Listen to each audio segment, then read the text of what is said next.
BNP chairperson Khaleda জিয়ার চিকিৎসার সবশেষ খবরাখবর জানাতে এভারকেয়ার হাসপাতালের সামনে থেকে এই মুহূর্তে আমাদের সাথে যুক্ত হচ্ছেন সহকর্মী জুমাতুল বিদা। বিদা, বেগম জিয়ার স্বাস্থ্যের সবশেষ কি খবর আছে আপনার কাছে জানাবেন?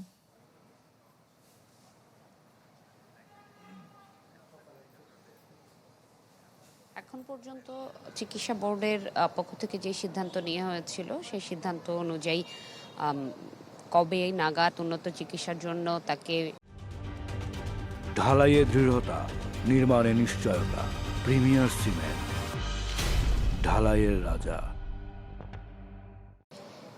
ভিন্ন দেশে নেওয়া হবে সেটি এখন পর্যন্ত আলোচনায় রয়েছে, যেহেতু শারীরিক অবস্থার যেই অবনতির স্থিতিশীলতা সেটি অব্যাহত রয়েছে, যার কারণে পরিবার পরিজন, দলীয় স্থায়ী কমিটির সদস্যরা এবং মেডিকেল বোর্ডের সিদ্ধান্তকেই আসলে প্রাধান্য দেওয়া হচ্ছে। মেডিকেল বোর্ডের সিদ্ধান্তর কথাই সামনে রাখছে তার পরিবার পরিজন এবং দলের সদস্যরা। একটু কথা উল্লেখ করে রাখতে হয় যে হৃদযন্ত্র এবং ফুসফুসের সমস্যা কিংবা সংকটাপন্ন অবস্থা নিয়ে তিনি ভর্তি হলেও পরবর্তীতে তার কিন্তু নিউমোনিয়া সহ অন্যান্য জটিলতা দেখা দিয়েছে এবং শরীরের যে অর্গানগুলো রয়েছে এগুলোর যে সীমাবদ্ধতা কিংবা সংকট সেটি তৈরি হয়েছে, যার কারণে ভিন্ন দেশে চিকিৎসার জন্য নিয়ে যাওয়ার যে শারীরিক অবস্থা কিংবা স্থিতিশীলতার প্রয়োজন হয় সেটি এখন পর্যন্ত না থাকায় বোর্ডের চিকিৎসকরা সেই সিদ্ধান্তটুকু দিতে পারছে না। একটু জানিয়ে রাখতে হয় যে এয়ার অ্যাম্বুলেন্স আসলেই তিনি যেতে পারবেন কিনা এরকম প্রশ্ন যারা করছেন তাদের জন্য মেডিকেল বোর্ড থেকে কিন্তু বারবার জানানো হয়েছে যে যুক্তরাজ্য,